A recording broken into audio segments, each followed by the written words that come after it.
Everyone, welcome to our webinar. I am so glad that you are all here, and I am really thrilled to have the opportunity to present to you today a topic that I feel is really important to the home education community. My name is Diane McLean, and I have been a home educator for well over a decade. One second, let me make sure that everything is broadcasting the way that it's supposed to.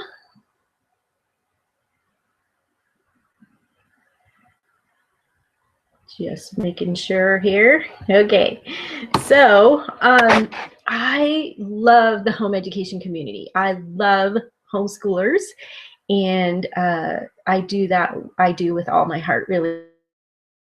Much of the time that I have spent serving the homeschool community has been addressing the unconventional topics that other homeschool leaders don't want to talk about.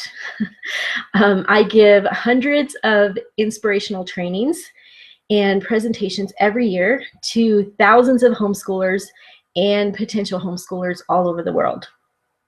We talk about topics like socialization, teaching hard things such as high school and preparing for college and the transcript and all of those.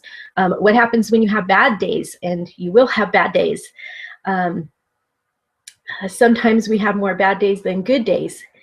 And we talk about homeschooling special needs children and how to keep a clean house while you're homeschooling, which is a big one for a lot of people. And how to get like all the other stuff done. People want to know how to do all of that while trying to homeschool multiple children. Some of them have special needs. Sometimes multiple children have special needs. And these are all real things that affect the homeschool family. Maybe other people don't talk about them as often because they don't want people to be afraid of homeschooling, or maybe they just don't have the answers for those things. I don't know why other people don't talk about them, but I'm known to be the unconventional speaker because they're issues that I believe have to be addressed, because they're real issues that people are dealing with every single day, and they deserve our support. So I know that people are dealing with them because I receive the hundreds of emails every week from people seeking support in these particular areas.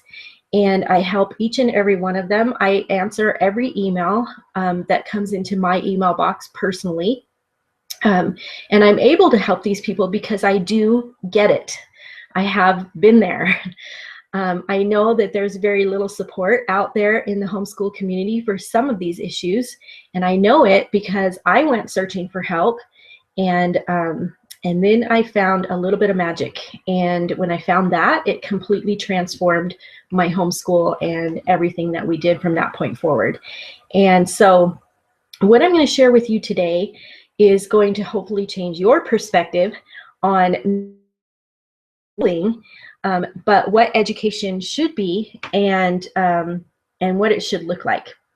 I'm a little bit ADHD, so I do have notes. I'm not reading a teleprompter, but I do have notes so that I don't get off track and start talking about things that we didn't come here today to talk about. I'm going to help you see things differently, and you're going to understand exactly what I'm talking about when I say you just can't buy this stuff on the shelf. It's not found in a box anywhere. And so today we're going to address the issues that sometimes send people away from homeschooling and back to public school feeling like they failed. And there are things that I learned the hard way, but you're going to get that perspective today.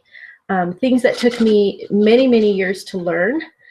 Things that if I had put them into place before I started homeschooling, like before I had picked out any curriculum or signed up for any programs or anything like that, that I definitely would have avoided those feelings of failure and despair.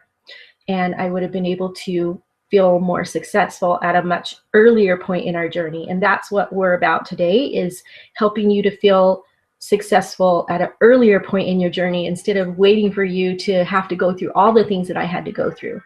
So maybe you're here because you're having those feelings, and maybe because you're here because you know someone else who's having those feelings and you want to be able to help them. But one thing we can't do is we can't keep discrediting the feelings that people are having about these issues, whether they're already homeschoolers or whether they're looking in from the outside and not really sure if they want to do this homeschooling thing because they have these feelings. So because this is a different culture, it's a different lifestyle, providing our own child's education. It's not the same as what everyone else is doing, and we're going to talk a little bit about that today. So before we go any further, I want how to communicate with me during this presentation. So right now, below the video that's playing, there's a little box to type in your questions and responses to my questions. And I want to make sure that all of your questions are answered today and that you have the tools that you need to go forward so that you can nail this homeschool thing. So my first question, I'm going to ask you a question and then we'll come back and see what your answers were. So my first question to you is, why are you here? Why are you in this presentation today? What was it? What feelings are you having that brought you to this webinar today? What are you trying to resolve? So why are you here? So you can go ahead and start typing in your responses now, and I'll just continue on with a couple of things, because the thing is that I know that we have people tuning in from all corners of the world, and it takes a couple minutes for your responses to come through. I see people, you know, we get people from the Philippines. I'm looking at the list here. We have people in Europe, in Germany, here's one in France. We have people who attend these webinars from Canada, New Zealand, Australia, all over the place, even Central America. So sometimes it takes a couple of minutes for information to travel. So since we only have about an hour today, give or take, it's a good idea to start typing in your responses and your questions as we go. Don't wait till the end, because sometimes it takes 2 minutes it could take up to 2 minutes for your responses to get to me. And I don't want to miss anybody because of internet delays. So you've probably already heard me say it, but my first year of homeschooling, I felt like a total failure at the end of many of my days, because in spite of all of the careful and meticulous planning, spent a lot of hours doing, I just wasn't nailing the teaching the way that I wanted to. I spent a lot of money on curriculum and materials and supplies and all different types of methods and methodologies and books. And I kind of started to feel like a slave to those things because I had spent so much money on them. I felt like I had to make it work because I had to justify the money that I spent. And I don't know if any of you ever feel like that, but that was how I felt. And so at the end of the day, I was tired, I was frustrated. My kids and I were arguing, we were debating back and forth on things, and it wasn't the good kind of speech and debate like in a social studies class. It was more on debating things like, I can try to imitate my children. Why do I have to do this? How much more of this do I have to do? When can I go outside and play? You know, things like that. And sometimes they would say things like, it's too hard, or I'm too stupid. This is stupid. I'm sure some of you have heard that, you know. And then the things coming out of my mouth at the end of the day, or, you know, when I was getting really frustrated, is, why can't you just do what you're told? Why can't you just do what I ask? And no, you're not stupid, so just do it. We've gone over this 14 times already. So I know that there's other parents out there who think that way. And so that's what I was going through my first year. And, you know, I was asking myself, why are these kids constantly doing their schoolwork until 10 o'clock at night? I would love to let them go out and play, but they just won't do what they're told. And then there was me. You know, I never had any downtime. I wanted to know if there was a better curriculum out there that will bring peace and joy into my home and allow me to even go to the grocery store, you know. And then, you know, if you want to talk about the home, my home was a total disaster. I couldn't keep up on the laundry. You know, I felt like a prisoner. And those emotions were all very overwhelming for me. So today we're going to address all that stuff and hopefully help you to rein in some of those feelings that you might be having, because I know that I didn't want to feel like that. I didn't want to feel like a failure, and I didn't want to be arguing with my kids, and I didn't want to be standing over them like a drill sergeant, but I didn't want to let my family down.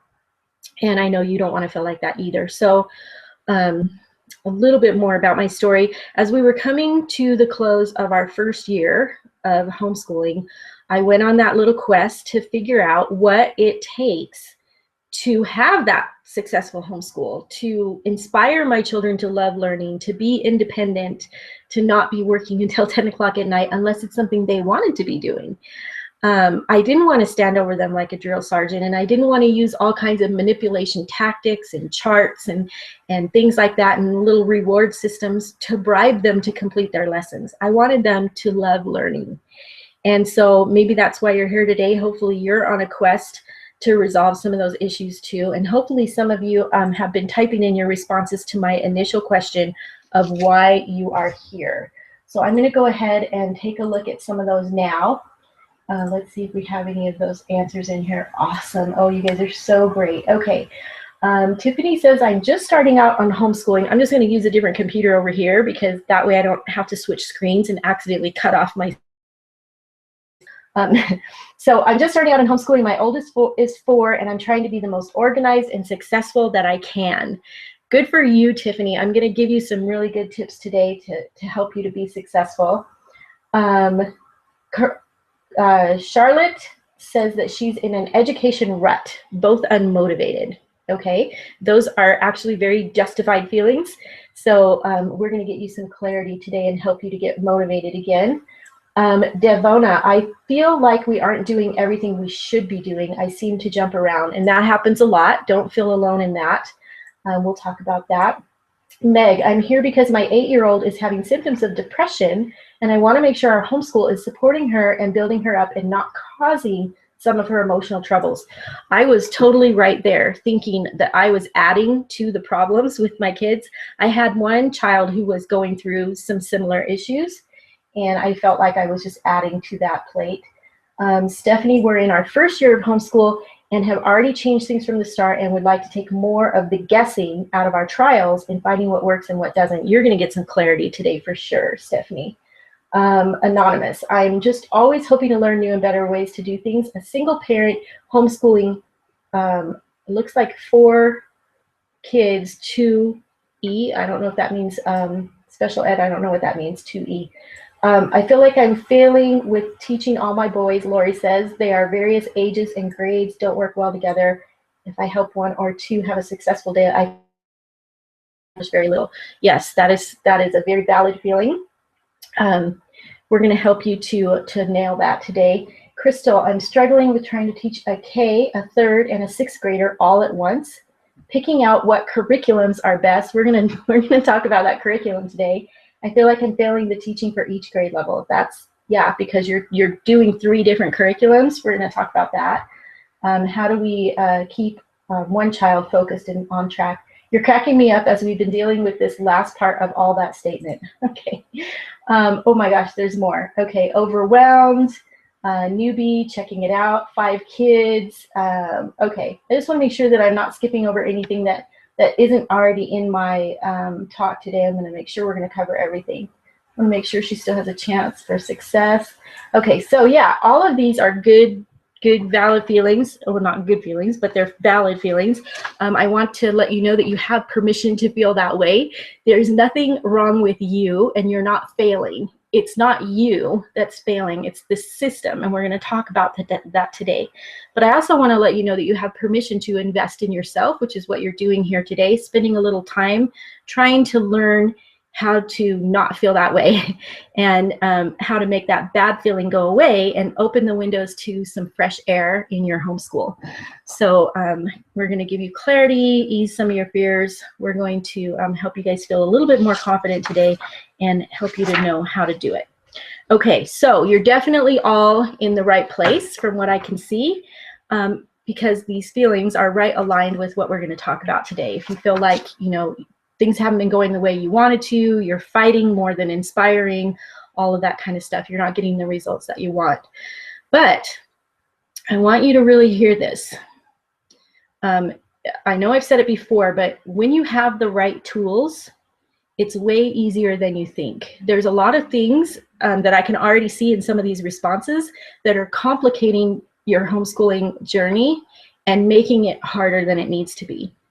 So as I embarked on my quest, I discovered that there was something lacking in the support area for homeschoolers, which left me lacking. And this is why we started our organization, Home Education Council of America, about a decade ago. A little over a decade ago, actually. And over that decade, I've helped thousands and thousands of homeschoolers with things that they cannot find in a box. So right now, I'm going to go ahead and switch over to my PowerPoint because I have some important things there with you. So we'll go ahead and we'll switch right over here. And that way you can follow along with the other things that I want to talk to you about today. So the really, really important things. So today I'm going to share with you a glimpse of what it takes to inspire your kids to be those independent, lifelong learners and have that successful homeschool that you finally want to have. We're going to learn what truly makes a successful homeschool and what's going to leave you stuck at the starting gate. Some of you are already stuck at the starting gate. I can see that. And so we're gonna identify those things today and help you to hopefully get rid of them. We're also going to learn some very, very simple steps on how to create a customized homeschool plan that's going to give you the confidence to take control, be a rock star before you learn the hard and costly way. If you're ready to invest in yourself and what really makes a homeschool successful and stop wasting all that time and that money and all of that energy on switching curriculum all the time, then I'm going to show you how to do that today too. And then if there's one thing you should know about me is that I am all about making a big difference and helping people to simplify their homeschooling journey. Now, simplifying in my point of view does not mean removing or dumbing down any of the important aspects of education. So we're not going to be dumbing anything down today, and we're not going to be leaving out anything that's important.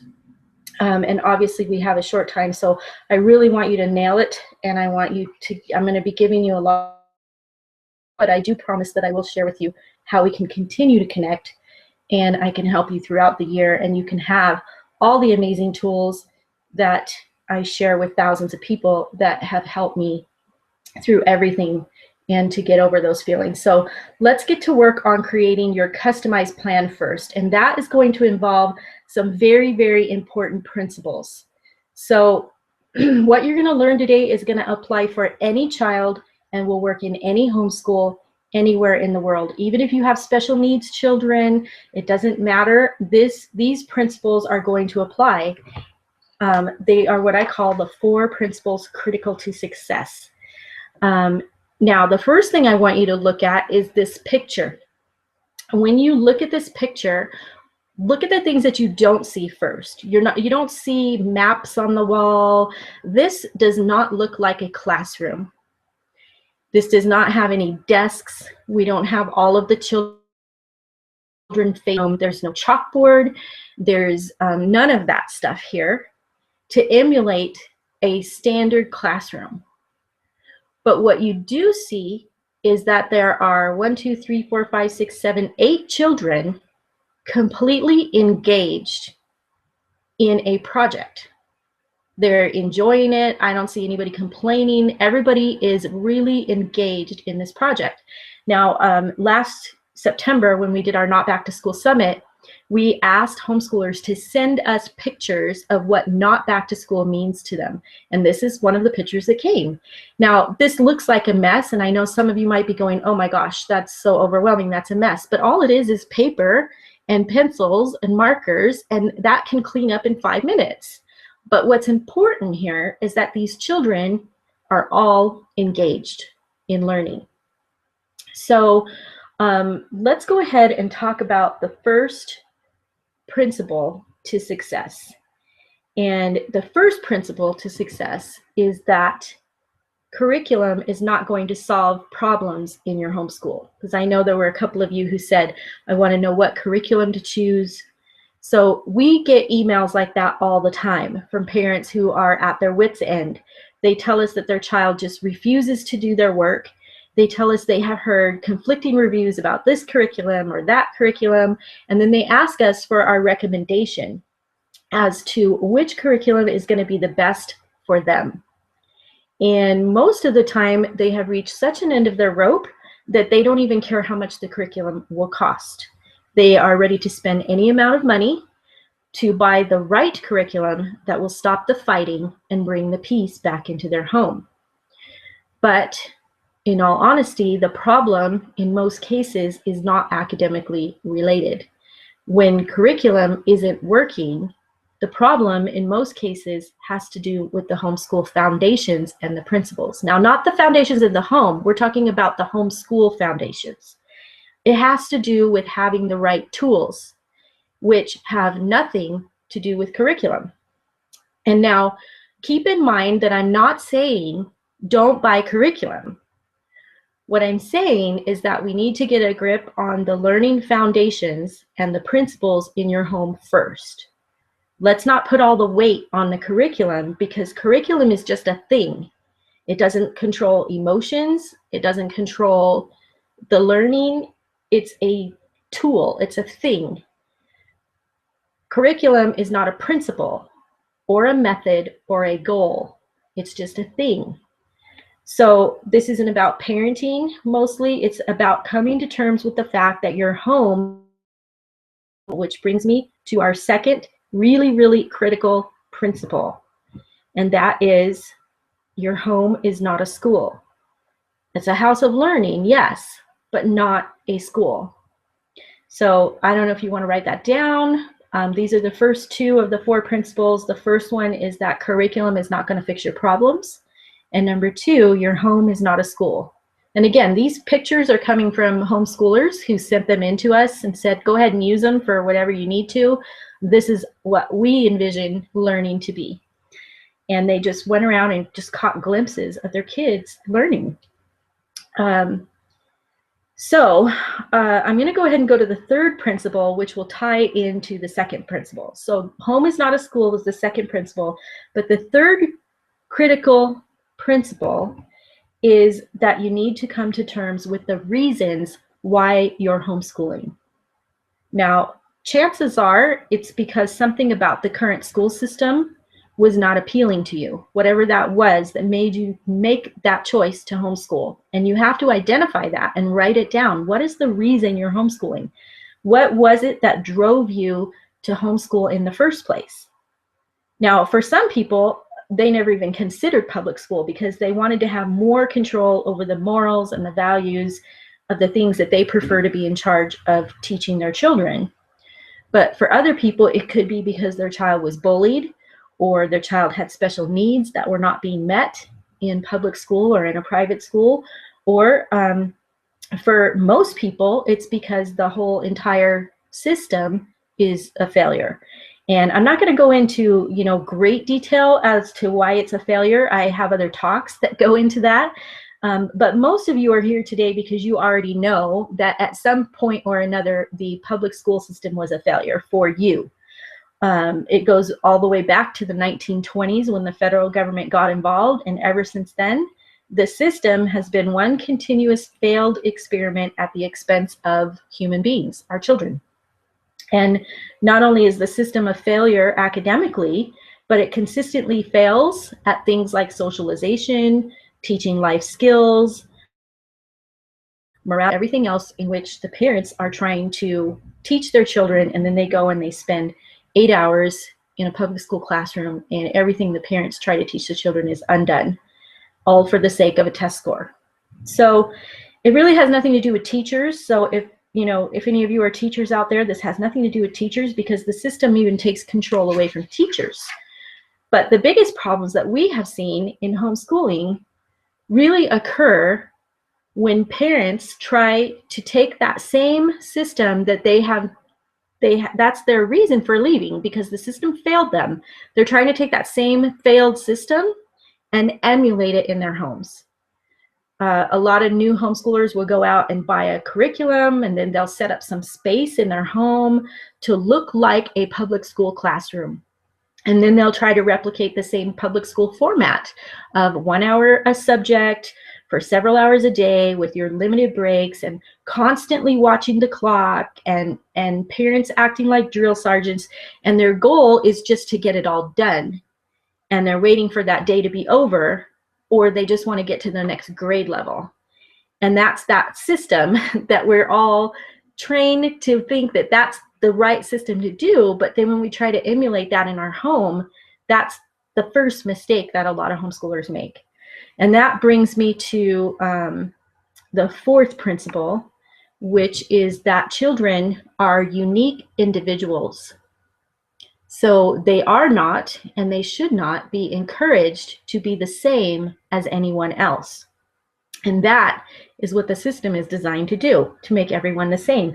Children have unique talents, unique abilities. Every child has immense potential within them that's different from the other child standing next to them. It doesn't matter if they're the same age or not. They're still two different people. They learn differently, they think differently, they react differently. But millions of children face this system every day that is designed to limit that potential and keep everyone the same. And they've never been able to accomplish that goal. You can't take 38-year-olds, put them in a classroom, and expect them to all test the same or be the same. It's not possible. It's a failed system. So, and yet we try to emulate that same system in our home, that system of sameness, of everybody being the same, when we go out and buy a third grade curriculum just because our child did second grade curriculum last year in public school. We're setting our children up to be the same as everyone else. And that's what that third grade curriculum is designed to do, to make all children who are approximately 8 years old the same. And I've been explaining that to you. It's preposterous. As adults, we don't expect everyone to be the same. We don't expect everyone to clean their house the way we do. We don't expect everybody to eat the same thing on Monday nights that we eat. We respect the fact that we are all different. So we need to also respect the fact that our children are all different. And so if you go out and buy a third grade curriculum just because your child is 8 years old and did second grade last year, and you try to fit your child into that curriculum, that's going to leave you stuck at the starting gate. And so with all of these thoughts, we're going to move to the next perplexing issue. If we want to move past all of this sameness and think outside the box, then how do we do that? We've all been conditioned and trained to believe that learning is supposed to be done in a very specific way. A, B, C, D, in that order. So where is your training on how to step outside that box, and how do you revolutionize learning for your children to help them truly reach their potential? Like, where do you even get that kind of training? And there's a lot of people out there who's going to help you, make you, feel good. They're going to say, oh, you can homeschool, you can do this, you can read blog posts for days that are going to help you feel like homeschooling is totally possible.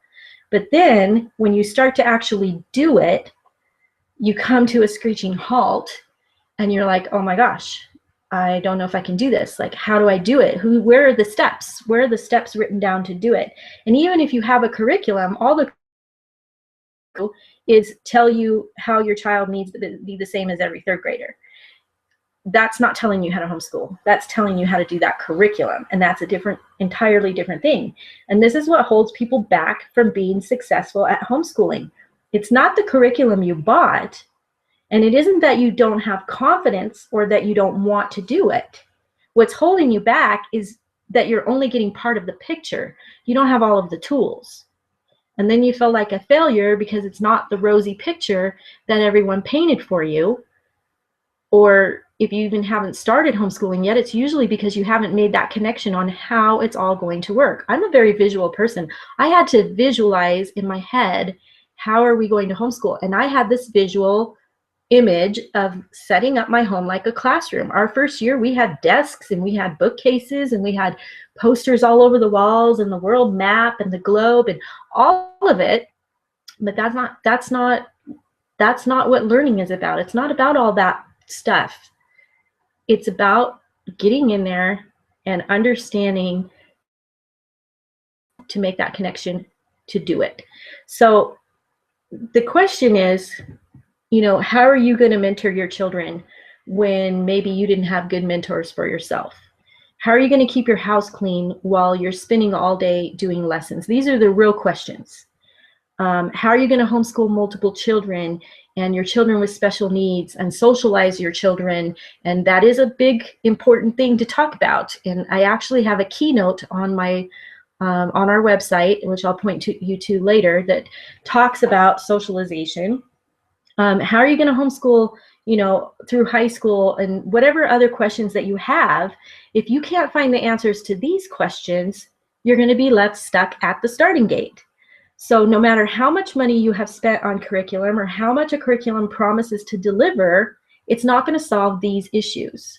So hopefully you've tied in the first part of my presentation and then into those principles, and now we're gonna it should start making sense to you now, how curriculum is not going to solve your issues. So I want to take you through some steps on how to do it, like how to make it happen. And these are extremely important to put into place before you buy any curriculum. And of course, it starts with you, with the parents and your family. The first thing that you want to understand how to do when you homeschool is how to mentor your child. And I'm going to tell you how to find out more about mentoring in a few minutes. How to teach your child to love learning. So the steps to do this one, mentor your child, you have to think about who are the people that your children want to emulate when they're young. So that's going to be the people that they're going to spend the most time with each day. That's who your children are going to want to be most like. Because all children, as they're growing, they look at someone so that they can see, how do I do the next thing? When your children learned to walk, they saw that you were walking, and then they, started trying to emulate you with the walking. When you eat with a spoon or a fork, if you had never used a spoon or a fork and your children only were with you all day long, would your children be using a spoon or a fork? No, they're going to eat how you eat. They're going to pick it up with their hands and they're going to put it in their mouth. And so that's the same way, the same kind of concept with mentoring your children. If you want your children to love learning, then you need to love learning. It's more of a, instead of saying do as I say, you want them to do as I do. If you want your children to be productive, then you need to be productive. If you want children to understand how important learning is, then you need to make learning important to you. And how you do that is you think about the things you want your child to emulate. If you want your child to love reading, then you need to put some time into reading.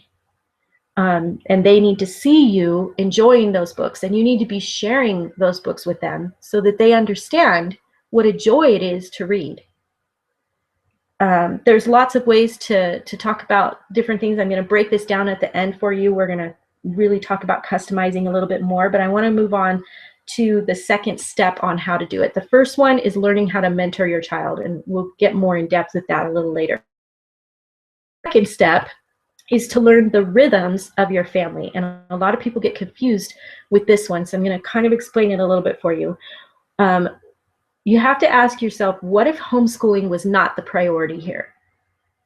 How does your home function when it's most peaceful? If you weren't homeschooling, where would be the rooms in your home that are inspirational? Where are those inspirational places in your home? What even makes an inspirational space? What inspires you to want to learn? When you are ready to sit down and read about something and learn something new, where do you go to do it? Do you sit at a desk? Do you curl up on the sofa? Do you go out on the deck? Do you go for a walk first? Do you sit on the front porch? Do you lay on your bed? Where is your inspirational place? And then, you know, you have to think about the household chores and all of those things. Those are all the rhythms of your family, how your family works. What about the leadership roles? How do all these things function when they are at their best? I mean, there had to be a moment when it was better, okay? And when homeschooling is not part of the picture, you think about all those family rhythms, and then you think about your individual rhythms for each child. You know, I have one kid who did math first thing in the morning because he was just really on fire in the morning. That particular side of his brain was just really going strong in the morning. So he could do math, he could do chemistry, he could do anything that had to do with technical stuff in the morning. But I had another child who would completely have a meltdown if I tried to have her do math in the morning. So she liked to start her day slow and reading and maybe writing a little bit, adding a little bit to her essays or things like that. And then she would do her math in the afternoon after she had at least 2 meals in her. That's just the way it was. That's just how she functions. And one thing is, in our family, we never had an official breakfast. And I know some people might be saying, oh my gosh, breakfast is the day. Maybe so, but in our home, it never worked. No one got up at the same time. Dinner, though, dinner in our home was a must. That was our 20 to 30 minutes a day with our children. Everyone was required to be present at the dinner table. There were no cell phones allowed. That was our time with our children to recap our day and all of that stuff. And we took that straight on into adulthood with them. You know, if they're still around and eating dinner with us, then it was, everybody had to be present at the same time. When my kids were in different kinds of sports and things like that, we would drive to the practice field and we would eat dinner in the car, you know, and then they would go back and do their practice or whatever, but we ate dinner together as a family every day. However your family rhythm works, if breakfast is your big thing, or lunch is your big thing, dinner is your big thing, whatever your big thing is for your family, that's your family's rhythm. If I tried to get everyone up at 5 a.m. to do chores and then get dressed and then eat breakfast and then start at 8 a.m. with school, it would never have worked in our family. That's not the natural rhythm of our family. So you have to, the second step is to learn the rhythms of your family and write them down. And then the third step is to get inspiration from people who have been there and who can be your mentor.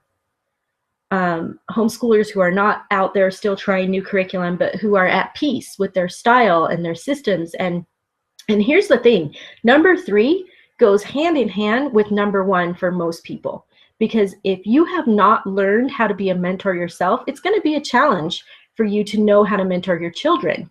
So how do you, exactly how I said, your children want to emulate you. Who do you want to emulate? You know, who's going to be your mentor? So usually the only way you learn how to be a mentor is to learn from someone else who's a mentor.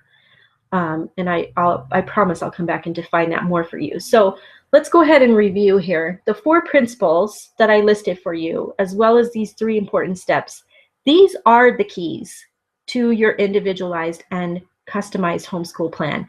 These principles and these steps work for any family anywhere in the world. And hopefully you can see the connection on how that is true. Now, remember, I'm not saying don't buy curriculum, because you're going to be wondering about all the tests and how do we know what they're learning and what they're supposed to be learning. But just keep in mind that any curriculum is going to have a different result for families and individuals. One person might be raving about a particular curriculum and say how it just, you know, has changed everything for their child and their child loves it. But then another person is going to be tearing their hair out over the same curriculum. Well, they both got the same teaching guide when they ordered that curriculum, but what's the difference between the two? One has different principles. It's not what you teach, it's how you teach it. And this is going to be different for every family, no matter what curriculum you buy or acquire. If you have these things in place, you're going to have success. And so when you do go to buy curriculum or resources or tools or whatever it is that you buy or acquire, some people get their stuff for free, even the free stuff out there, you have to be very, you have to scrutinize it, and you got to ask some specific questions to yourself before you buy it. I have a list of questions here. You know, is this curriculum going to help me to be a mentor to my child? Is it going to be adaptable for each individual child? Is it going to allow my child to progress?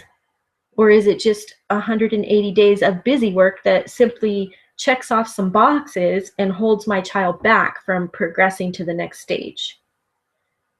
Is this curriculum emulating public school? And if it is, how easy is it going to be for me to switch things around and teach this in a more inspirational way? Does this curriculum is it gonna confine my child to the same grade level sameness as everyone their age? Or is it gonna serve the purpose of teaching the concepts that are needed to progress at my child's own pace? These are important questions to be asking yourself whenever you're gonna buy a curriculum or you're looking at a curriculum. How flexible is it going to be to individualize that curriculum for your child? Or is it so rigid that you must do A, B, C, D in this order in order to even make sense of it? You know, I think about as we go through grade levels, okay, and let's say we go 3rd grade, and then we don't know what's in the 4th grade curriculum, or you don't really understand the 4th grade curriculum until you actually get into it.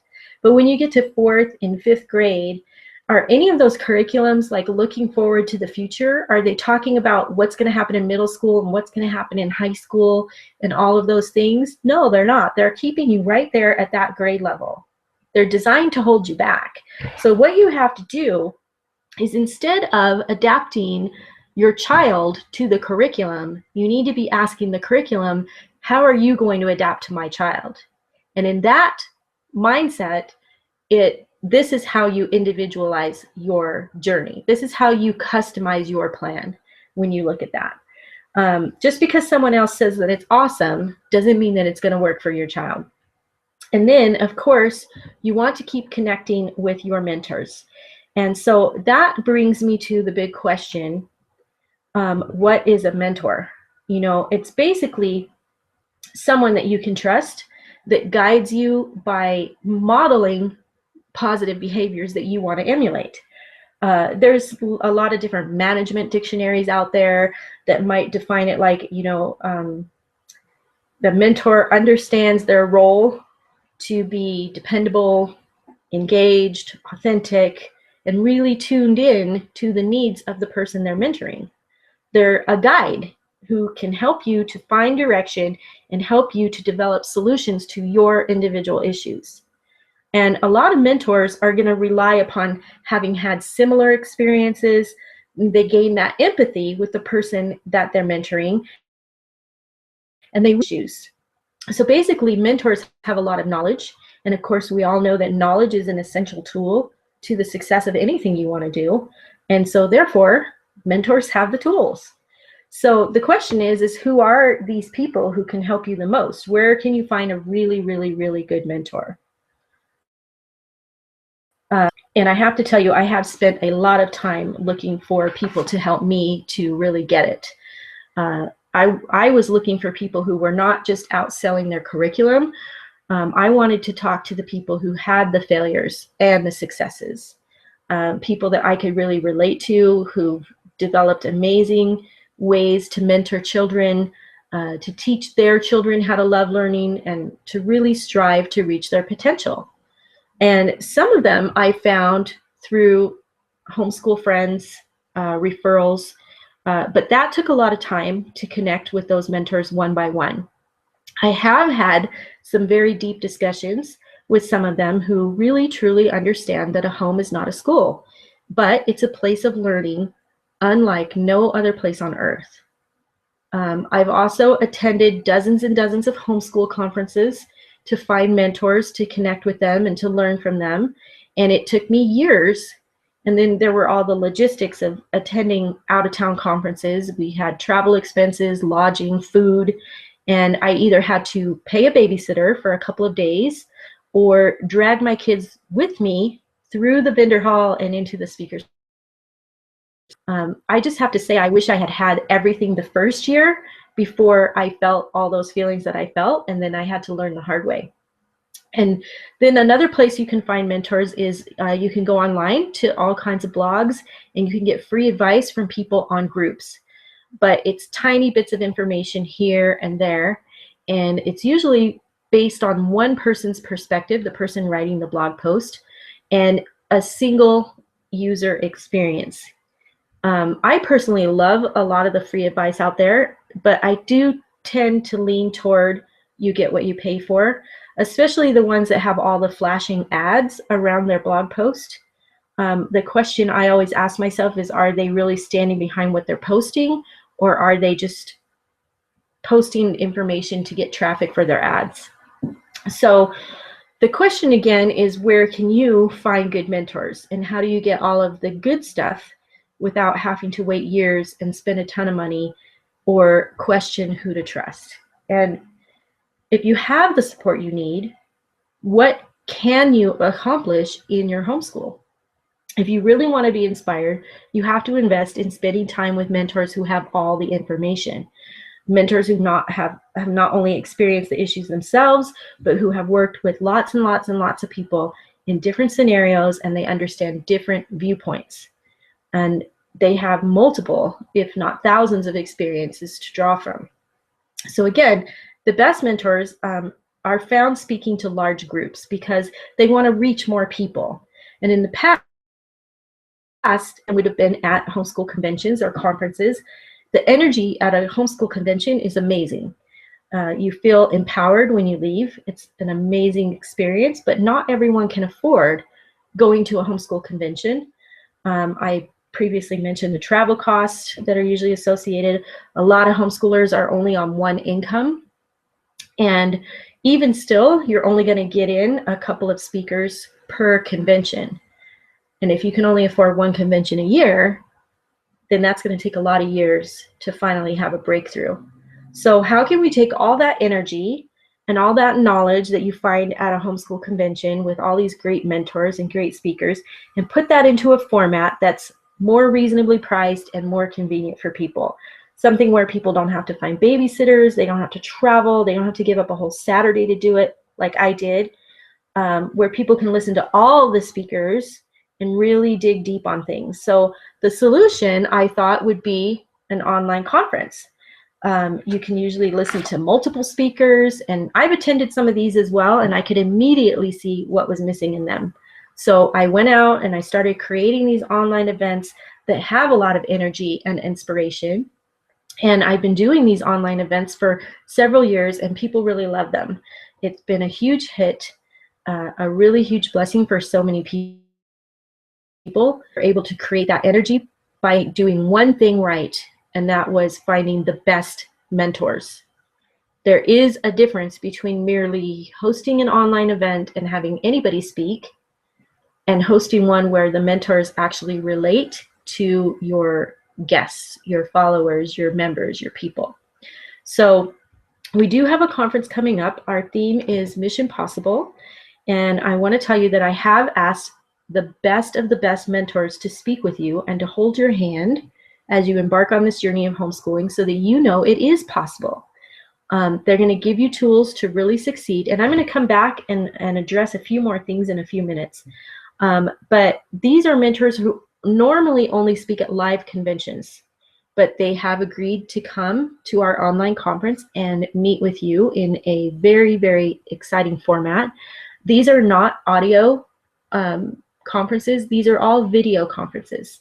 They're going to share with you real solutions to real everyday issues that homeschoolers face. This was the magic that I found, was when I went out and I started listening to mentors who get it. They're going to teach you how to have peace in your home. They're going to teach you how to succeed at teaching and mentoring your children.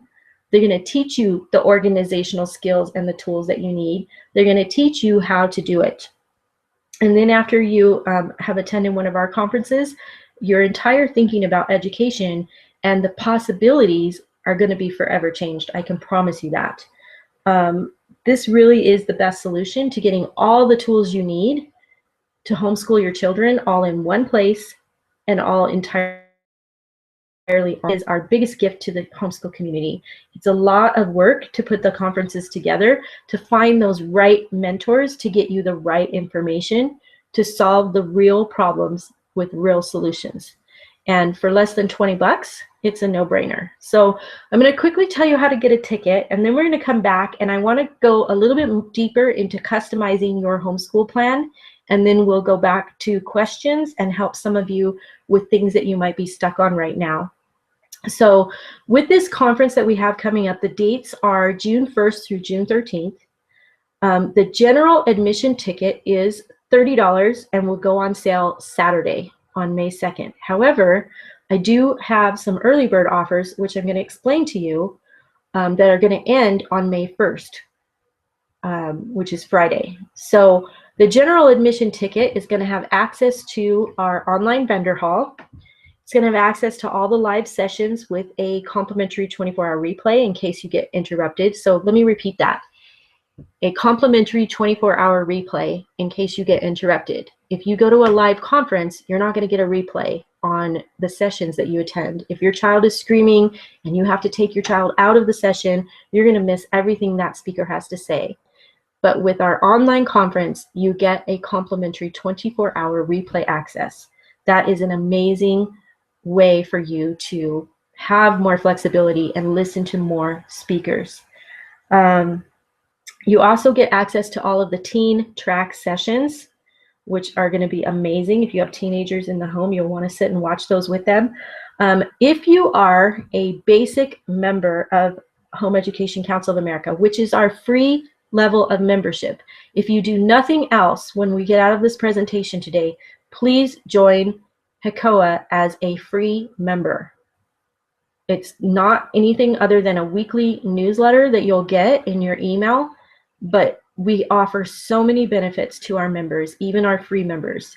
And one of the benefits that you get is discounts on tickets to our events. So if you're a free member, you can grab the general admission ticket for only $19 if you register by May 1st. And you'll get access to all 28 speakers. Do you know how many years it took me to hear 28 mentors at live conferences? It was a long time. So 28 speakers, more than 30 presentations, all for 19 bucks. Purchasing your ticket early also gets you early access to the vendor hall and extended access for an extra 2 weeks after the conference ends, so that while the speakers are talking, you can focus on them, and then you have all your curriculum and product browsing whenever it's convenient for you up through June 30th. So an extra 2 weeks to do that. And then after May 1st, the general admission will go up to $30 for everyone. It's going to apply for all basic members. So make sure you get your ticket by May 1st. Actually, I'm including May 1st. So all day Friday you have to get your ticket. Now that was our first early bird offer. And then our other ticketing option is reserved exclusively for our Plus members, which is our premium membership. Now, our Plus members are going to receive a free ticket to this event if they register by May 1st. Otherwise, it's going to be 30 bucks for them too. But Plus members receive an added bonus on top of their ticket. Instead of having the 24-hour replay access, they have unlimited replay access, 24/7, 365 days a year, access to recordings from not only this event, but our past events. So we already have a collection of over 100 additional recordings from past events in our Plus member archives. So if you want to know more about the Plus membership, I'm not going to go real deep in that today, but you can go to hecoa.com/join, HECOA with a hyphen in between there, and you can find out more about the Plus membership. But again, our premium members are going to receive a free ticket to this event and all of our recordings for a full year if they register by May 1st. Well, you get access to the recordings no matter when you register, but your ticket price is going to go to $30 for the live event if you don't register by May 1st. So the thing is that if you're not sure which ticket is right for you, if you're not sure if you want to be a basic free member and pay $19, or you want to go ahead and join as a plus member and pay the plus member membership, we have a no pressure bonus offer for those of you who want to take advantage of the early bird rates, but you can't decide between which membership option. If you purchase your conference ticket as a basic member, so that's our free level of membership, for $19 by May 1st, and let's say later on during the next couple months or during the conference you decide, hey, you know what, I want to go ahead and upgrade to the plus membership, you're not going to lose your $19. We're going to allow you to apply that $19 as a discount toward the plus membership if you upgrade at any time during the conference. That way you can still get the amazing conference, you can still get your $19 ticket. If you find that you can keep up with all the sessions, that's awesome. And you don't want all the other stuff in our archives, that's awesome. $19 is a great deal for that many sessions, 28 speakers and more than 30 sessions. And you know, if you don't want the upgraded membership, that's great. You got that early rate of $19. But if you want to go ahead and upgrade, we'll go ahead and apply that if you do it by June 30th. So that is our offer. You really have nothing to lose by grabbing your discounted ticket today, and everything to gain by attending this conference. So today I have shown you how to create a custom plan where curriculum was not the focus, but curriculum was merely a small piece of hardware. You learned how to adapt curriculum to the child and the family, not the other way around. And then we talked about those 4 valuable principles and the 3 critical steps to do before buying curriculum. And with all of these things you learned today, you really can inspire your kids to be independent, lifelong learners and have success. So let's dig a little deeper into customizing your homeschool plan. Now, this isn't about starting from scratch and designing a homeschool curriculum of your own. We have some things coming up later in the year for our members to show them how to do that. This is more about customizing the curriculum and the resources that maybe you already have or that you are looking to acquire for yourself. So from what I've told you today, if you implement the principles and the steps, then you can take any curriculum and apply it specifically to your child. So a couple of important things that I want to make, and I'm just going to go ahead and put the conference link up there. So for those of you who are emailing right now and wanting to know more about the conference, while I'm talking about, so just because a curriculum says you have to do this or that, it doesn't mean you have to do this or that. So let's say you have a child who doesn't like to write. Well, obviously, if you want your child to go to college, they're going to need to learn how to write specific types of essays because writing is a big part of that journey. So how do you get them to write? How do you inspire them to write? So one of the things that I often will tell people is that, let's say you've purchased a boxed curriculum. You've already purchased it. You've got this all-in-one curriculum, and it has language arts, and it has social studies, and it has science. Well, customizing your curriculum is, there's a lot of improvising going on.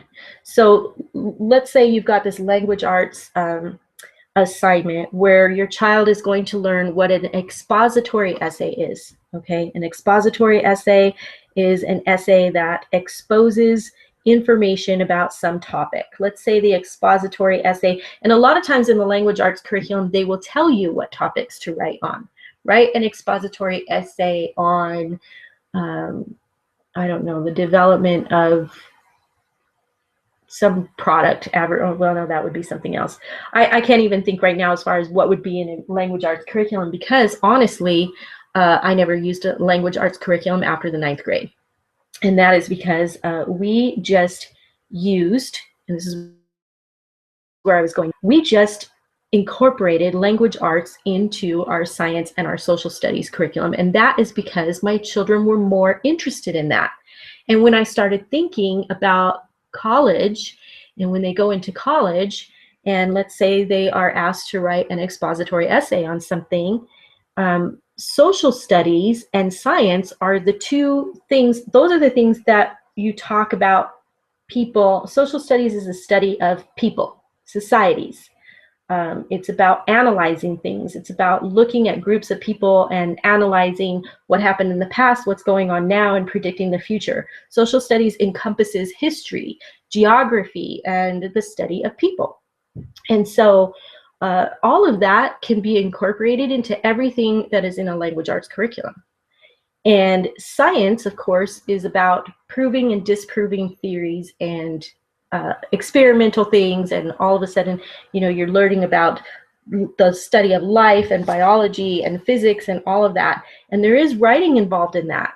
So when you've got an all-in-one box curriculum and you've got writing for language arts and you've got writing for science and you've got writing for social studies, you are giving overkill to writing. And so the best way for your children to become the best writers, where they can whip out an essay with absolutely no problem at all, is to remove the language arts writing program. Remove the writing part of it. And instead, look at what the instructions are telling you. For example, I'm going to back up here to my son, our second year of homeschooling. Actually, it was about almost to the end of our first year when I really started to click and get it. We had an all-in-one box curriculum, and he was told in the language to write a fictional, they were learning about writing fantasy stories, fiction. And he was to write a story about a fictional character living in a fictional kingdom and having, you know, there were specific things they needed to cover about this fictional character in this fictional kingdom, and the fictional character needed to be some kind of a hero. And so my son sat and agonized over this assignment for 3 days, to the point he was nearly crying. And he was like, I cannot, you know, he was all boy. He's like, you know, my sister could sit down and write about fictional characters all day long. Mom, I'm really just not interested in this. But I picked up on something that my son was interested in. So while he was dilly-dallying through the day and he was not getting his studies done, I noticed, and this is where you will learn how to mentor your children, by keeping notes on the little things that they do. So I noticed that he spent an awful lot of time narrating our dogs. We had 2 beautiful Labrador retrievers, and he would sit at the table and he would watch them narrate their life. I don't know if you've ever done this, you know, like the dog is got their paw over their head, and so he would give voice to everything they were doing. So like, you know, dog maybe goes up and sniffs the other dog. And so he would sit there and say, what do you smell like? You know, things like that. He's narrating the dogs. Or some of their expressions on their face, he would give narration to maybe what that dog might be saying. Like, oh, no, I don't want to do that. You're not getting me up. You know, or he would throw the ball at them and they would just look at the ball. And so he would give voice to the dog and say something like, he was so much more wittier than I am, but he would say something like, you know, oh, you want me to get that? And so I started to think, he's really interested in what these dogs are doing. It's occupying a great deal of his time. But instead of getting upset with him for that, I said, I got an idea for you. And I had him take a spiral binder, you know, just a 15-cent notebook. And I said, your assignment for tomorrow is to, actually it was for the rest of the day. I think it was like 9 or 10 o'clock in the morning. We were really trying to knock out this project. And I said, your assignment today is to forget about everything else. And I want you to follow these dogs around all day long. And I want you to write down everything that they do. And I especially want you to think about the things that you might be narrating for them. And this particular one dog, this is your hero. This is your leader of your kingdom. And I want you to follow that dog around, and I want you to write down everything that dog does in its kingdom. Its kingdom was our outside, you know, our backyard. So he did. He came in, and I'm telling you, that spiral notebook, you know, the ones that you buy, you know, at the beginning of the school year, you pay like 15 cents for them. That thing was nearly full of things that he had written down. And it was the most amazing thing. And I said, well, what did your rule Kingdom today? And he said, well, I'm going to name her the Dragon Slayer. And I said, why would you name her the Dragon Slayer? And he said, because all she does is chase lizards all day. And so there you have it. This is a way to take what is in the curriculum and just kind of change it around. It was just change it around. And there was another one that my daughter had, she was assigned to, there was that same year that we were using this box curriculum, and she was assigned to write down a list of 10 things that worry her at night when she goes to bed. And my daughter looked at me, and one of the things that we've always taught our children is to be positive and not to worry about things, and to, you know, we're deeply religious, so I always tell my kids, you know, give it to the Lord, et cetera, et cetera. And so she looked at me and she said, I can't do this project. This is against everything that I believe. And I said, what do you mean? And she said, I don't worry about things when I go to bed. I pray and I give it to the Lord. And I said, you know what then? I want you to change it around, and I just want you to write down 10 things that you're grateful for. And that's the thing. That's the improvisation of language arts.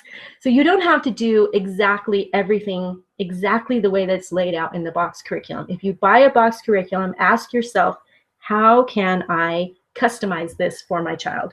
And if it's just not customizable, then don't buy it. Just move on to something else.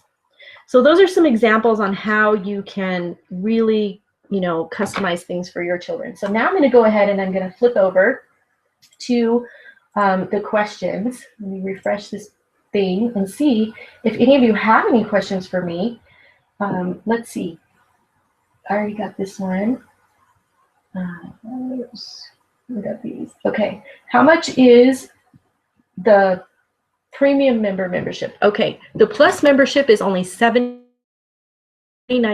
and that will give you a free ticket to every one of our conferences. We do 3 conferences a year. We have the one in June, which is the only one that we offer a vendor hall on. We are very much against banner ads and advertising on our website. And so the vendor hall was our only solution to giving you the opportunity to shop curriculum without us being biased or involved in curriculum reviews. We wanted to make sure that these decisions were your own. And so the June conference is the only one where we will allow a vendor hall. But we have our Not Back to School Summit, which is a celebration of the freedom of homeschool, and that is in September. And last September we had 29 speakers and we had 65 presentations. So I'm pretty sure this September is going to be a pretty good one too. And then in December, the first week of December, we do our special needs conference. And that is only focusing on homeschooling special needs children. And so as a premium member, as a plus member, you'll have a free ticket to every one of those conferences. And we send out emails to you, numerous emails, every week gearing up for the conference, telling you, go claim your free ticket. Because if you don't, we just want to know how many people are coming before we launch, you know, before we go live with the events. So you'll have a certain date to claim your free ticket, and then otherwise you'll be paying general admission. And then our premium members, like I said, get access to everything in our archives, which is a lot of training. We have some customized training courses, like one that I wrote, which is a 12-module course on how to homeschool through high school, and covers everything from soup to nuts on homeschooling through high school. That course is worth hundreds of dollars, and it's free for our plus members. So $79 is an awesome deal for a membership. And let's see, Stephanie says she's already excited and planned out their calendar with what you have for speakers. Awesome. Stacy can't seem to get to all 5 kids in one day. And that was a little bit ago that she said that. So hopefully, Stacy, you've kind of seen how you can get to all 5 kids in one day. A lot of the mentors that we have coming up in our talk to you about homeschooling multiple children at the same time, and how to take your older children, especially the first speaker. If you listen to our very first speaker on June 1st, Donna Goff, she specializes in helping people to homeschool multiple children.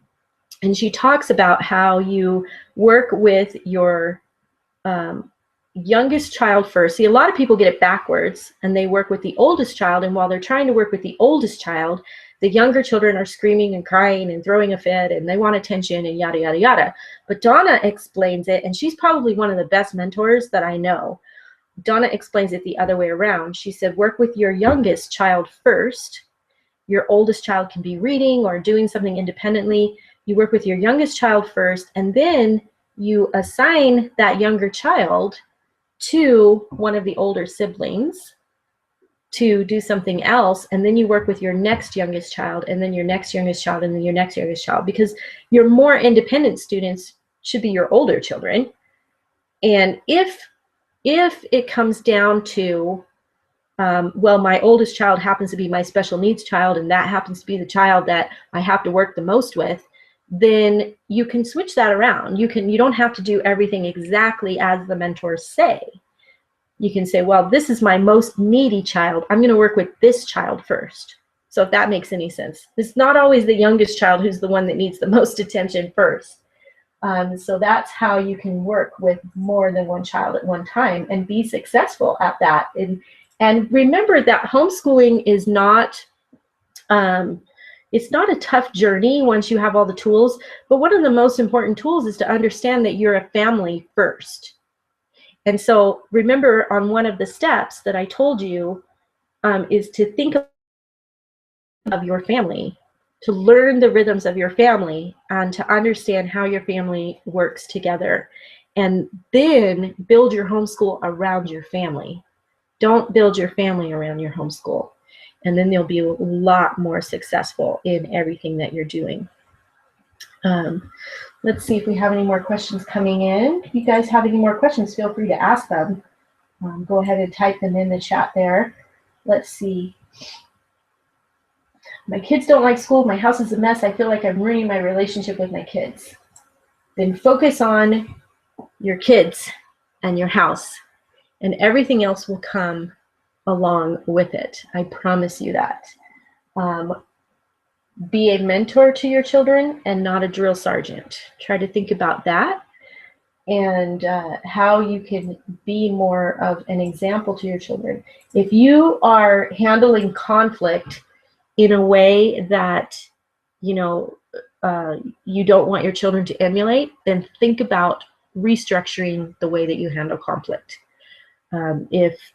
If you tend to get angry quick, then maybe work on not getting angry quick, because you're going to start to see, as you can't leave this webinar and go back to the way your things that I've said today are you're going to think about them. I know you are.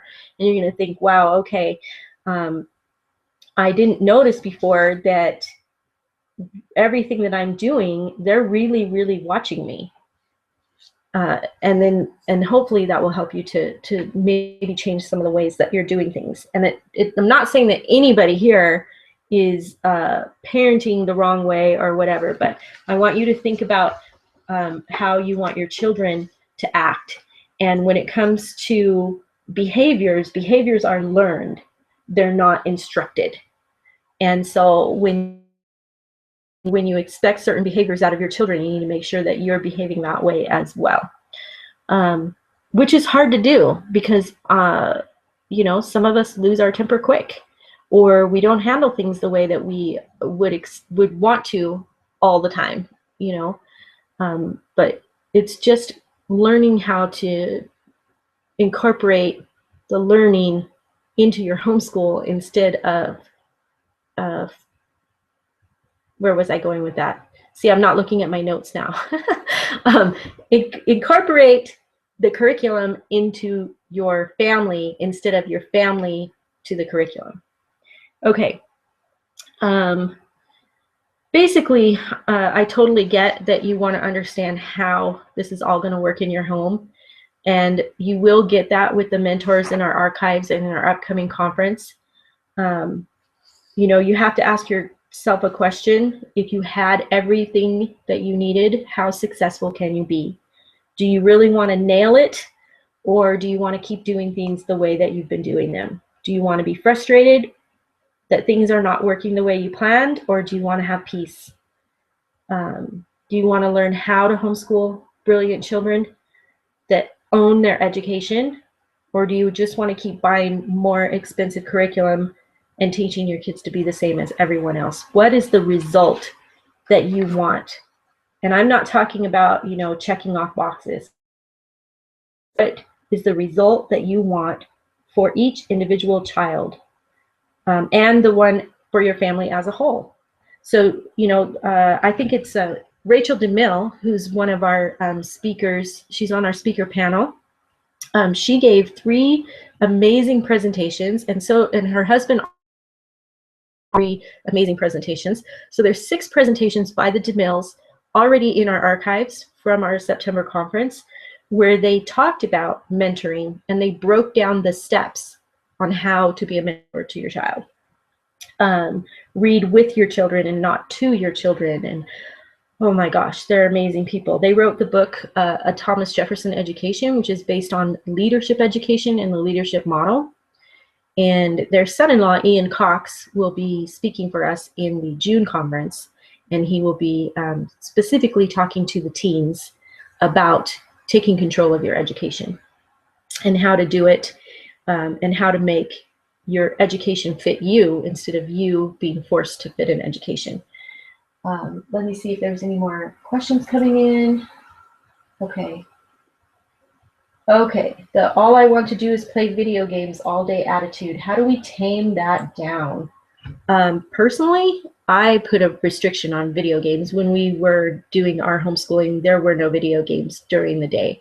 Those were things that came after the fact. You know, everybody runs their home differently. Think about how you want to run your home. If you want video games to take control, then this is the attitude you're going to have. I want to play video games all day. But if you find some other things that are more interesting, you know, I've seen a lot of people go on what they call this technology fast, where they sit down as a family and they have a family council. And another one of our speakers, Nicolene Peck, she talks a lot about how to run a family council. But they sit down and they have a family council every week, and they talk about the things that they're going to do and the things that they're not going to do and consequences, et cetera, et cetera. And one of the things that she talks about is how certain things are part of being a family, and then certain things are what we call privileges. And especially in my home, technology was a privilege. And unless they were doing something that specifically had to do with one of their lessons, they had to look up something on the internet or whatever, video games were not part of our day. We found other things to do. And where I had to, when you've got the kids and they're like, that's all they're used to doing, it's kind of hard to take them away from that, because then they scream and they cry, and it's like a sugar addict almost. But if you say, we're just going to go on a technology fast, but you don't just sit and complain about, oh, we can't get on the technology because we're having a fast today. Instead, you have thought about in your head, what kinds of things can we do that don't involve technology today? Or for 3 days, what kinds of things can we do that don't involve technology? And you go and you do those things.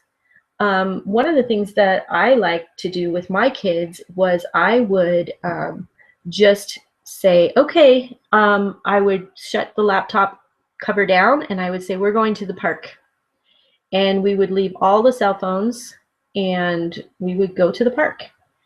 I have to really, really make sure that I set a cell phone. I know one of the things that drives me absolutely batty is when we go to like a restaurant and we're there, of course, enjoying our time as a family, and we look over at a young couple, and they've got like a 4-year-old with them, and both of the parents are on their handheld device, and they're not speaking to each other, and they're not speaking to their 4-year-old. And the entire dinner is like that. And it's just disturbing to me. It's disturbing. We spend so much time on technology. We really need to spend more time looking at each other and connecting with each other. And I can promise you that if you do that, video games will not be a problem for you anymore. When you use curriculum in your own homeschool, do you find yourself working from cover to cover, or do you float around from different resources? I was very eclectic after the first year. The first year we were really trying to force that, boxed curriculum to work. And then I started floating around a little bit. And like I said, I realized that when I realized that I could take control of those lessons and that we didn't have to do it exactly as it was outlined in the lesson, that opened up my mind to understanding that I don't even need this curriculum at all. I just need to know what the objectives are. I just would go through and just start writing out the objectives. And I would say probably from our third year forward, excuse me, personally what I would do is I would, and this was before Common Core came into effect, of course, but I would just go to a ninth grade, I would search on different ninth grade high school teachers' syllabus, and or syllabi, is the plural for that, and I would see what are they doing for ninth grade for that coming up year, and it is a syllabus, so it just has, or it would have what you would call lesson outlines, and I would just go through and pick the topics and then go from there. If they need to write the 5 types of essays, then we would learn how to write the 5 types of essays. I would look up what is an expository essay, and we would look that up online, and from 3 or 4 different sources, we would talk about what an expository essay was, and then we would really go deep into writing one. There's narrative essays, there's poetry, there's all of those kinds of things. You can find everything you need to homeschool at the library, but I'm not saying, again, don't buy curriculum. I'm just saying you're not tied down to that curriculum just because you bought it. Explore a little bit, step outside the box. And if you're interested, as I said, everybody today should become at least a free member of Home Education Council of America. It doesn't cost you a thing, but you're going to get access to something on our website called the Toolbox if you become a free member. And once you have access to the Toolbox, you'll click on the Toolbox and go to the language arts section of the Toolbox, and there's a downloadable PDF file there that outlines the 5 types of essays that they have to learn, and it gives you all kinds of ideas. We also have unit studies, just a few examples on our website just to kind of get your feet wet on what unit studies are. We have chocolate that incorporates math, science, language arts, history, and art. We have a unit study on Legos. If you have kids that just love Legos, we have a unit study on that incorporates all of the different subject areas: language arts, math, science, history, and then of course more emphasis on science, which would be the physics part. And then I think we did a unit study on pirates. I want to say it was pirates. I don't have that in front of me, but we just did a few sample unit studies so you can kind of get your feet wet. But unit studies are a great way to take off on one topic and just incorporate all of the different subjects into it. The only thing that I would say would be the hardest thing to write on your own would be math. Math is it's a difficult subject to cover on your own, especially if you're not very far advanced into math yourself. I got a B in algebra, and a few years later, I ran into my high school algebra teacher at I don't know what kind of function it was, but I was an adult by that time. And I ran into him and he goes, "Yeah, I gave you a B because I wanted you out of my class because you didn't know what you were doing." So basically he passed me through because I didn't remember anything from it. But I have, since I've been homeschooling my kids, learned a lot more. I got more into it. I had to teach it in order to learn to teach them, but you don't actually have to. There's other ways to get around that. I wouldn't teach higher than algebra or even pre-algebra if you don't know math and math gives you a headache. If you join as a free member and you go to the Toolbox and you click on math, we have a really good explanation as to how to handle math if you don't know math yourself. The other thing is that on our Toolbox under math, there's a section called pre-algebra. And I highly suggest that everybody click on that and read through what it says there, because that will prepare you for anything having to do with math.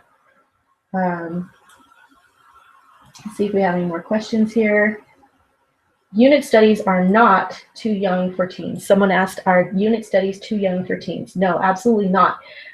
Unit studies are perfect for teens because this is going to allow your teenager to take control of their education. And a great thing, especially if you have a teenager and then you have younger children with that teenager, if you're doing unit studies with your children, let's say your topic of the month is Disneyland. You could go to your teenager and say, I need you to cover the science part of Disneyland, to cover, to give us some really cool science lessons that have to do with Disneyland. And that really challenges your teenager to step outside the box and to think a little more. And you can do that with any topic. I just threw Disneyland out there. I don't even know why. But if your topic is boxes, as in cardboard boxes, we're going to study cardboard boxes. Why do we have cardboard boxes? Where did they come from? How are they made? You can go to your teenager and assign one part of that to them. And then we all know that you learn more by teaching than you do by listening to other people. By actually thinking about, how am I going to turn around and relay this information to another person? You're going to learn so much more. And so this is so great. It's such a great opportunity for your teenagers to take control, because in order for them to teach the younger children, they have to go study up on that subject, and they need to do it without your supervision. You know, obviously they'll come to you for advice and tips, and what do you think about this, and what do you think about that? And, you know, you can share with them and they can share with you, but the point is to get them taking control of their education. So unit studies are actually perfect for teenagers. My daughter's homeschooling through the district, but I wish she was doing a mentor type homeschool. How can I interest her in changing, and how do I make the change? Okay. Homeschooling through the school district, in other words, she's home educating through the school district, because that's different than homeschooling. They're both educating at home, but there's certain laws that apply to a legal homeschooler, and then there's the children who are receiving their education from the school district. They're still public school kids. So the thing is that if she's required to do certain things with the school district, as a homeschooler, you can't really do anything about those things other than communicate with the instructors. You know, if there is a particular assignment that you think that your daughter could probably get the concept of what they're trying to get across, that's the thing, is look at the assignment and say, what are they trying to teach her? What is the learn from this particular assignment or this particular lesson? And if you want to do it a different way and still get the same outcome, then just communicate with the district, with the teacher or the supervisor, whoever's giving her that stuff, and say, is it possible, can she do it this way or on this other topic? Kind of like when I said, was told to write down 10 things that worry her at night, and we said, no, we're going to write down 10 things that you're grateful for at night. The point is to get her writing down 10 things. And I think that the other part of that assignment that she had was that they were studying a certain style of writing, I want to say, where it was like, I can't think of it, but they had to write down these things, and it had to do with alliteration. It was like part of poetry, and that's why they had to do it that particular way. And so they were learning a particular style of writing. And the same style of writing can be used by choosing a different topic, and you can still understand the same style of writing. So just look at the assignments and see, what are they really asking her to do? And then when she starts to see that she can take control, as long as she's meeting the objective, then that will help to interest her in changing things. But you start by taking one assignment at a time, and then see if you can, you know, alter that assignment as long as you're still meeting the objective. Do you have any kids that were interested in digital art or programming? I personally do not have children interested in programming, although I know that if my son put his mind to it, he could help me out a lot on my website, but it's not something he's interested in. I do have one child who's very interested in digital art, but wasn't a few years ago. We started getting her interested in photography because she needed an outlet because she had she's on the autism spectrum and has Asperger's, and so the way that she would, you know, she could go to a movie night with some kids from church or some kids from school, and everything would be fine, but then after she would come home from that movie night, she would need to shut down because of all the stimulation that was in that particular event. And so she could only do social activities for so long, and nobody knew. That's the whole thing, is people didn't know that she was dealing with this. I knew. And so when she came home, we needed to kind of give her space to just kind of, you know, from the social stimulation that she had just had. But when we got her interested in photography, it gave her that that focus point to take herself away from the stresses of the social part of it. And so she got really, really good in photography, and actually now has a degree in photography. And she just recently started getting into digital design, and she's actually been revamping our website. So all of the cool art that you see on our website and the graphics and stuff, she's designing the majority of those from scratch and doing a really good job. But if you have children who are interested in programming, there's a really cool website called Homeschool Programming. Yes, what it is, homeschoolprogramming.com. And I think the owner's name is Chris, and he spoke for us last September, and there's 2 of his presentations in our archives. I would love to have someone show more about digital art, but I don't have anybody who's willing to speak about that right now. So let me check one more time to see if there's questions, because we've gone a little bit over our time today. A lot over. We're 90 minutes right now. I don't see any more questions coming in. If you guys have any more questions, I want you to know that I'm always available. Of course, not 24/7, but if you email me something, I will respond to you. The email is, you can just respond to any email that I sent you, the reminder that went out today, but the email address is seminars@. And hopefully a lot of the things that we talked about today will help you to customize your homeschool plan, help you to not feel like a failure, because you're not. It's not you. It's not what you teach, it's how you teach that matters. And so if we stop trying to do it the way the schools do it, we'll start to see more success. Do it the way that works for your family, not the way everyone else does it, and you'll be fine. And so with that, I thank you for attending today and for sticking with us for the 90 minutes we've gone. And I hope to see some of you at the e-conference. And if not, I hope you hang around and learn a little bit more from Home Education Council of America and what we're all about.